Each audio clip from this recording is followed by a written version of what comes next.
बिस्मिल्लाहिर्रहमानिर्रहीम। Dear views, आज का जो हमारा टॉपिक है वो है the acquisition of share holding in one limited company by the other limited company. तो एक लिमिटेड कंपनी दूसरे लिमिटेड कंपनी के एसेट्स नहीं एक्वायर कर रही, वो जस्ट क्या है कि अपने पास शेयर परचेज़ कर रही है। तो शेयर वो ओपन मार्केट से जाके वो परचेज़ कर रहे हैं। तो जब इस सूरत में एक्विजिशन होती है, एक्वायर किए जाते हैं जो शेयर्स हैं, तो उसमें उसकी स्टेटमेंट फाइनेंशियल पोजीशन जो एक्वायरिंग कंपनी होती है, जिसको एक्वायर्ड कंपनी जिसको ख़रीदा जाता है, जिसके शेयर ख़रीदे जाते हैं, उसकी स्टेटमेंट फाइनेंशियल पोजीशन में कुछ भी चेंज नहीं आता, वो एज़ इट इज़ रहती है। तो सिंपली हम क्या करते हैं कि जैसे हमने कोई फर्नीचर ख़रीद लिया या प्लांट ख़रीद लिया, तो जो कंपनी परचेज़ कर रही है शेयर्स को, वो सिंपल क्या करेगी, जैसे एक एसेट शो करती है कि बैंक में से पैसे कम हो गए और एक एसेट बन गया। प्लांट ख़रीदा है तो प्लांट में इंक्रीज़ आ गया, या प्लांट आपका अपेयर हो गया स्टेटमेंट फाइनेंशियल पोजीशन के अंदर, और बैंक में से वो पैसे माइनस हो गए। तो सिंपल ये इसका जो है ना वो मामला है। तो अभी यहाँ पे मैं आपको दिखाता हूँ कि एक क्वेश्चन है बड़ा ज़बरदस्त, उसको डिस्कस करते हैं, कॉन्सेप्ट क्लियर हो जाएगा। एक है सैंड्स पब्लिक लिमिटेड कंपनी और बीच लिमिटेड कंपनी। तो उसके नॉन करंट एसेट्स गिवन है, करंट एसेट्स गिवन है, और ये 30 नवंबर की बात है जब ये स्टेटमेंट फाइनेंशियल पोजीशन आपके सामने थी। और यहाँ पर अब आप देखिए ये, तो इक्विटी सेक्शन इसका है। ऑर्डिनरी शेयर जो इसके 1 ईच है 25,000 और ये 500, और रिटेन अर्निंग के अंदर ये अमाउंट जो है ना पड़ी हुई है। Before start of business 1 December 14, Sands Public Limited purchased ordinary shares in Beach Limited Company।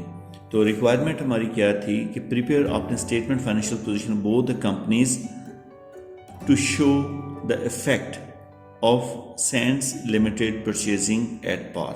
तो अगर सैंड लिमिटेड परचेज करती है इनके 100,000 शेयर्स बीच जो है ना वो कंपनी के एट पार, तो क्या सिचुएशन आएगी? अगर उसमें 251,000 ऑर्डिनरी शेयर परचेज़ कर लेते हैं तब क्या सिचुएशन है, या फिर सारे के सारे शेयर परचेज़ कर लेते हैं मार्केट से, तो फिर क्या पोजीशन जो है ना वो बनती है? तो इसमें सिंपल हम जो है ना वो सिचुएशन देखते हैं कि ये तो ज़हन में रखें कि जो बी लिमिटेड कंपनी है उसमें तो कोई भी चेंज नहीं आना, ना ही कोई फ़र्क पड़ेगा। हाँ, ए के अंदर कहाँ पे फ़र्क आएगा, ए की इक्विटी सेक्शन में कोई चेंज नहीं आएगी, और जो कंपनी है परचेज़ करने वाली वो उसकी SOFP क्या बनेगी, ये एक्वायरिंग कंपनी है सैंड PLC। तो पहला केस था हमारा, केस ए ये था कि इसके अंदर नॉन करंट एसेट, यानी कि जो एसेट साइड है उसके अंदर नॉन करंट एसेट के अंदर जो already other non current assets थे, अदर नॉन करंट एसेट्स, वो जो बुक वैल्यू उनकी थी, ये देखिए मैं आपको दिखाता हूँ, ये देखिए ये इनके जो नॉन करंट एसेट्स थे यहाँ पर 5400, ये यहाँ से देख लें तो ये बन गया 5400। ये तो एज इट इज़ आएंगे। करंट एसेट्स में से क्या होगा, जितने एसेट की इन्वेस्टमेंट की है इधर से माइनस होके, और वो जो इन्वेस्टमेंट है वो ऊपर नॉन करंट एसेट के अंदर आएगी, अगर आपने लॉन्ग टर्म के लिए उसको एक्वायर कर रखा हुआ है।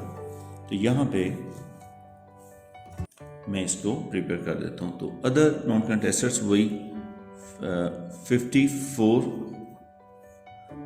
जो है ना 54,000 आ गए, और आपने investment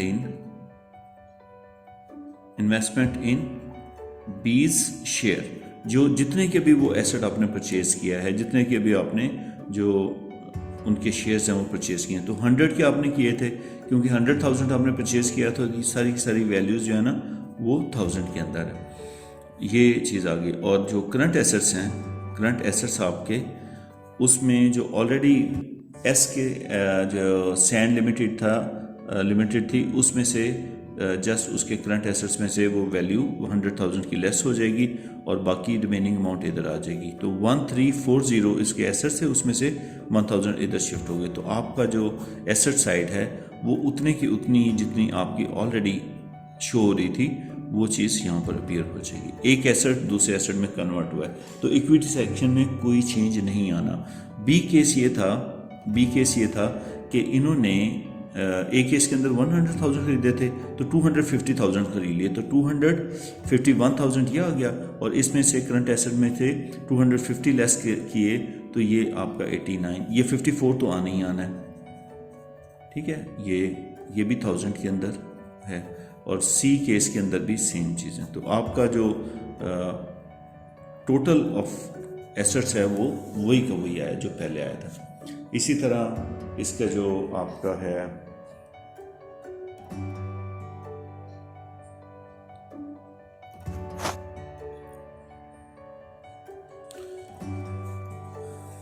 in the same way सी के अंदर भी आपने टोटल एसेट्स परचेज कर लिए थे, उनके जो शेयर्स थे और उनके शेयर्स थे 500, तो 500 के 500 आपने परचेज कर लिए। तो यहाँ से आपने जो बैंक है वो कम कर दिया 500 से, तो लेकिन आपके जो एसेट्स हैं वो 340। तो इस तरह आप देखेंगे कि सिर्फ एसेट साइड पे जो है ना वो चेंज आएगी कि करंट एसेट में से पैसे जो है ना अमाउंट वो ऊपर investment in shares of B Limited वो आती चली जाएगी, और जितने की इन्वेस्टमेंट की है बेशक पार पे ख़रीदा है या प्रीमियम पे ख़रीदा है तो वही चीज़ें आपने यहाँ पर जो है ना वो शो कर देनी है, राइट। तो इक्विटी सेक्शन के अंदर कुछ भी चेंज नहीं आएगी। इक्विटी अगर आप एस की बनाएंगे तो वो आपके पास ऑर्डिनरी शेयर भी उतने शो होंगे और रिटेन अर्निंग भी वही शो होगी। फिर आगे एक और पॉइंट ऑफ व्यू से हम करते हैं कि अगर ये शेयर्स ये परचेज करें,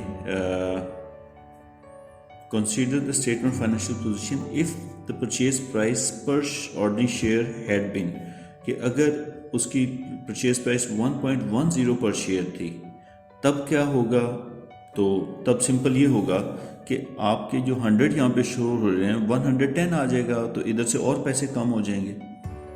अगर 1.6 है शेयर तो यहाँ से अगर 100,000 इन्होंने ख़रीदे हुए हैं तो ये 161 जो है ना वो अपीयर हो जाएगा, बाकी वैसे का वैसे आ जाएगा, राइट। तो इस तरह इसके अंदर जो है ना वो सिर्फ इसमें चेंज आ जाएगी। मींस के अगर जितने पैसों की उन्होंने एट पार ख़रीदा है तो एट पार की वैल्यू, एट प्रीमियम ख़रीदा है तो एट प्रीमियम की वैल्यू, यानी कि टोटल वैल्यू यहाँ पर आ जाएगी।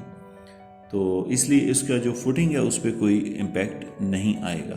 तो इसको मैं यहाँ पर सॉल्व करके आपको दिखाता हूँ जी। तो इस सिचुएशन में हम देखते हैं कि अगर 100,000 शेयर्स परचेज करें 1.1 के हिसाब से, तो जो सैंड लिमिटेड है वो इसको कैसे बनाएगी अपने स्टेटमेंट फाइनेंशियल पोजीशन को।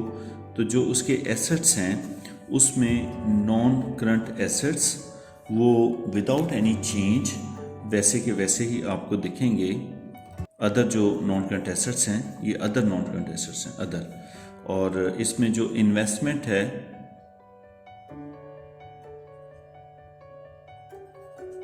इन्वेस्टमेंट इन बीज शेयर वो आपका 100 की बजाय 110,000 आ जाएगी, और इसके साथ साथ जो आपके करंट एसेट्स हैं, करंट एसेट्स वो आपके जो है ना वो 110 माइनस करके जो इसकी ओरिजिनल वैल्यू थी उसमें से टोटल ये आ जाएगा। तो इसका भी जब आप टोटल देखेंगे ये वही आएगा 55,340।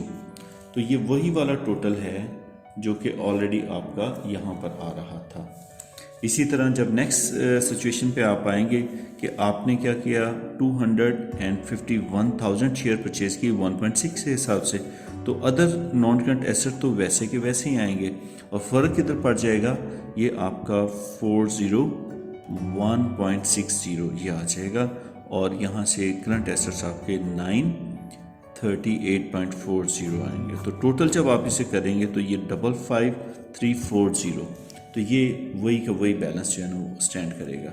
सी केस के अंदर आपने क्या किया था, 500 ख़रीद लिए थे और एट द रेट 2.1, तो आपका 1650 ये आ गया 1650, और ये 54 अदर नॉन कंटेस्टेड तो एज इट इज़ आएंगे, और ये आपका 290 रह जाएगा। तो फिर भी आपका जो SOFP है उसमें करंट जो टोटल एसेट्स हैं आपके वो विदाउट एनी चेंज आएंगे। जबकि इक्विटी सेक्शन सेम रहेगा सैंड लिमिटेड का, उसमें ऑर्डिनरी शेयर कैपिटल जो हर केस में 25,000 ही आएंगे, 25,000 ही आएंगे, 25,000 ही आएंगे, और जो रिटेन अर्निंग था वो भी एज इट इज़ 30,340। तो टोटल जो इसका है वो 55,340 एज इट इज़ 30,340, ये 55,340 और इसी तरह 30,340, यानी कि इसमें कोई भी चेंज इक्विटी सेक्शन में इस सूरत में नहीं आएगा। अब यहाँ पे एक और चीज़ समझने वाली वो ये है कि एस लिमिटेड कंपनी जो है, सैंड लिमिटेड कंपनी, वो अगर तो जो केस 1 था, यानी कि टोटल जो बी लिमिटेड कंपनी थी BPLC, उसमें 500 शेयर्स थे, टोटल शेयर्स थे 500। अब उसमें से जो सैंड है, सैंड PLC, उसने अगर तो 100 शेयर रिक्वायर किए हैं या 251 किए हैं या फिर 500 के 500 किए हैं। तो अगर हम होल्डिंग की बात करें तो ये होल्डिंग इसकी जो है ना वो लेस देन 50% है, लेस देन 50% है, और ये ग्रेटर देन 50% है, और ये तो जो है ना वो इक्वल्स टू 100% है। ठीक है, ये होल्डिंग है इसकी, होल्डिंग ऑफ BPLC को इसने सिर्फ 20 लेस देन, ये अगर देखा जाए तो 20% बना ना, ये 20% होल्डिंग है। यहाँ पे मोर देन जो है ना वो 50% है, और यहाँ पे जो है ना वो इक्वल टू 100% है। तो इस केस के अंदर क्या होगा, जो सैंड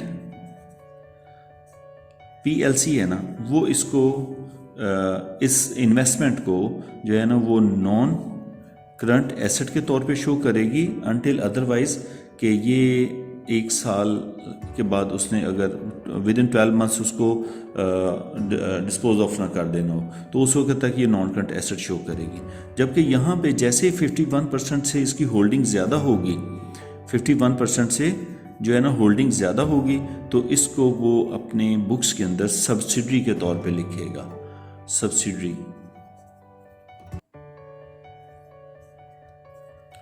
कंपनी। तो जो BPLC है वो सैंड लिमिटेड की सब्सिडरी कहलाएगी। तो इस केस में जो सैंड है, सैंड PLC, वो आ जाएगी होल्डिंग कंपनी, और जो BPL है वो आ जाएगी सब्सिडरी, राइट। तो उसके बाद जब सिचुएशन आ जाएगी ये वाली कि इसमें तो BLC का 100% जो है ना S ने एक्वायर कर लिया, तो इसके अंदर जो सैंड PLC है वो आपकी जो है ना वो कहलाएगी होल्डिंग कंपनी, और जो BPL है वो होली ओन्ड सब्सिडरी, होली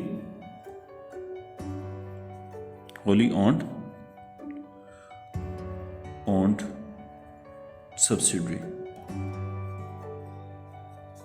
तो जब 50% हो, 50% से ज़्यादा हो, तो फिर जस्ट सब्सिडरी कहलाएगी, और होली ओन्ड सब्सिडरी कहलाएगी जब 100% होगा। तो I hope you got the idea.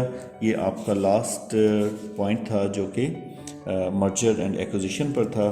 तो प्लीज़ अपने कमेंट्स में ज़रूर शेयर कीजिएगा कि इसकी टॉपिक की आपको समझ लगी है या नहीं लगी है। तो अगर कोई क्वेरी है तो please do ask in the comment section, और अपना बहुत ज़्यादा ख्याल रखिएगा, और इंशाल्लाह मिलेंगे अब नेक्स्ट वीडियो के अंदर किसी एक क्वेश्चन के साथ पेपर के, ताकि और ज़्यादा कॉन्सेप्ट क्लियर हों। स्टे ब्लेस्ड एंड अल्लाह हाफिज़।